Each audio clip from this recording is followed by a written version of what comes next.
దిద్దిస్తున్నప్పుడు తెలియలేదు నా జీవితాన్ని మలుపు తిప్పుతున్నారని. కోపగించుకున్నప్పుడు తెలియలేదు నాపై బాధ్యతను పెంచుతున్నారని. ప్రశ్నలు అడిగినప్పుడు తెలియలేదు ప్రపంచాన్ని పరిచయం చేస్తున్నారని.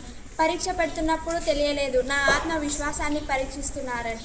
మార్కులు ఇస్తున్నప్పుడు తెలియలేదు నాపై సామర్థ్యాన్ని నింపుతున్నారని. ఈ క్షణం తెలుస్తుంది నాలో ఒక విశాల ప్రపంచాన్ని సృష్టిస్తున్నారని, ఒక మహాశక్తిగా మలిచారని. గురువులందరికీ నా పాదాలు. Good morning to all. This is the model of parliament. It consists two houses, Lok Sabha and Rajya Sabha. Good morning to all. Myself Frame Radhika. I am studying 9th section in AP Model School Panyam. Today I will tell about Lok Sabha. Good morning everyone. Myself T. Sister. I am studying 9th section. Today I will tell about Rajya Sabha. Lok Sabha is also known as House of the People. Rajya Sabha is known as the Council of States. The house is presided over by the Speaker. The house is presided over by the Chairman, Vice President. 550 is the maximum strength of the house. 250 is the maximum strength of the house. 25 years is the minimum age to become a member of the house. 30 years is the minimum age to become a member of the house. Lok Sabha is subject dissolution after a period of 5 years. Rajya Sabha is a permanent body that cannot be dissolved. Members are elected through direct elections by the eligible voters. Members are elected indirectly by the assemblies of states and union territories. Has the power to no confidence in the government. Does not have power to express no confidence. Members are elected through universal adult franchise. Members are elected through proportional representatives by means single transferable vote. Present members in Lok Sabha is 543. Present members in Rajya Sabha is 245. Thank you. Have a nice day.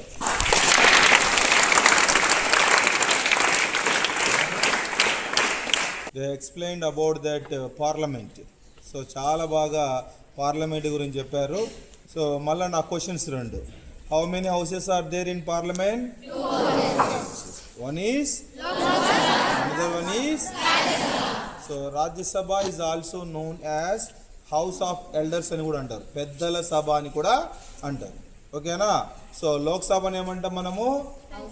House of the peoples. So అంటే ఎవరైతే people చేత elect కాబడ్డారో వాళ్ళు మాత్రం లోకసభలో ఉంటారు.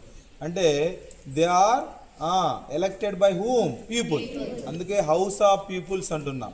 But whereas in Rajya Sabha they are not directly elected by people. ఓకేనా? So that is nominated by states. So states తమ representative ద్వారా పంపిస్తారు కాబట్టి it is house of state representatives అంటాం. అర్థమైందా?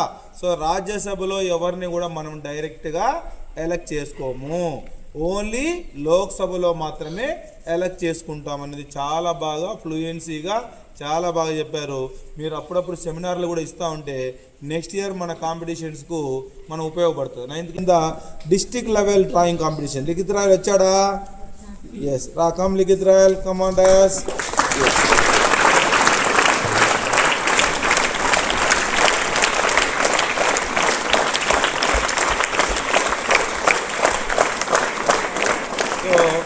లిఖిత్ రాయల్ ఉన్నంత వరకు డ్రాయింగ్లో మనం కొట్టే వాళ్ళు ఎవరు ఉండరు డిస్ట్రిక్ట్లో. ఏ మోడల్ స్కూల్ కూడా మనం కొట్టదు.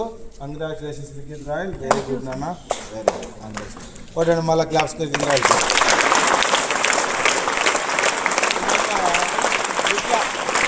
ఒక్కొక్కరు ఒక యాక్టివిటీ. కొందరు గేమ్స్లో, ఇప్పుడు గేమ్స్లో కొద్దిమంది టార్గెట్ డెవలప్ ఇచ్చారు, కొద్దిమంది కబడ్డీ ఆడుతున్నారు, చెస్లో కొద్దిగా మిస్ అయింది, రోజు ప్రాక్టీస్ చేస్తున్నారు తప్ప సీరియస్ తీసుకోవడం లేదు. ప్రతి యాక్టివిటీలో, స్పోర్ట్స్లో, ఎక్స్ట్రా కరికులర్ యాక్టివిటీస్లో, అట్లే చదువుల్లో కూడా ఈ సంవత్సరం మనం టాప్ రావాలి, నెక్స్ట్ ఇయర్ టాప్ రావాలి. ఆల్మోస్ట్ ఆల్ మనం అన్ని మోడల్ స్కూల్ కన్నా మనం బెస్ట్గా ఉండాలి, అలా ఉండాలి. సో కాబట్టి రెస్పాన్సిబుల్గా ఫీల్ కావాలి.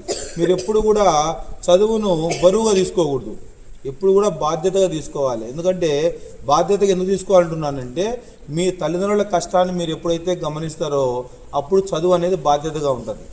ముందు బాధ్యతగా ఉండండి. చదివినా చదవకపోయినా డిసిప్లిన్, క్రమశిక్షణ, బాధ్యత ఉంటే చదువు ఆటోమేటిక్గా వస్తుంది. ఇప్పుడే ఆ పాప చెప్పింది, చాలా బాగా చక్కగా చెప్పింది గురువు గురించి. మీకు మాకేమన్నా ఒక 5 ఏళ్ల క్రితం మీకు మాకేమైనా రిలేషన్ ఉందా? ఒక 5 ఏళ్ల క్రితం నేను ఎవరో తెలుసా మీకు? ఎవరికి తెలియదు. సో ఈ 5 ఏళ్ళు వచ్చాము, ఒక మాట కొట్టాము, ఒక మాట తిట్టాము అంటే అది మీ బాగు కోసమే తప్ప మీ మీద మాకు ఎటువంటి కక్ష లేదు. ఉందా కక్ష ఏమన్నా? చెప్తూనే ఉన్నాం, మా పిల్లల కన్నా మిమ్మల్నే జాగ్రత్త చూసుకోవాలి, మిమ్మల్ని ఎక్కడన్నా ఒక మంచి పొజిషన్ నిలబెట్టాలని అంతే తప్పన తప్ప మీ మీద ఎటువంటి కక్ష నాకు కానీ టీచర్లకు కానీ లేదు. మీరు ఏదైనా బాగుపడతారనే నేనేం చెప్తున్నా. ఒకవేళ సైలెంట్గా డిస్కస్ చేసుకోండి, సైలెంట్ డిస్కషన్ చేసుకోండి, బయటికి రాకూడదు. ఇట్లా క్రమశిక్షణ ఒకసారి అలవాటు పరుచుకుంటే మనం నిదానంగా అదే ఒక లైఫ్లో మన సెట్ తీసుకెళ్తుంది. ఎప్పుడైతే క్రమశిక్షణ లేకుండా పెరిగినాం అనుకోండి, ఒక పెద్ద అయిన తర్వాత ఆ క్రమశిక్షణ లేకపోవడం వల్ల మీ దానిలో ఒక స్టెబిలిటీ ఉండదు. స్టెబిలిటీ లేకపోతే ఏమవుతుంది, లైఫ్లో సెట్ కావు. ఎప్పుడైతే మన క్రమశిక్షణగా ఒక బాధ్యతగా ఎప్పుడైతే అప్పుడు లైఫ్లో దానికంతటా అదే మీరు లైఫ్లో సెట్ అవుతారు. అర్థమైందా? అందుకే ఇప్పటి నుంచే మిమ్మల్ని క్రమశిక్షణలో పెడతా ఉంటాం. అంతే, జాగ్రత్తగా ఉండండి, డిసిప్లిన్గా ఎగ్జామ్స్కి అంతా ప్రిపేర్ కాండి. ఓకేనా?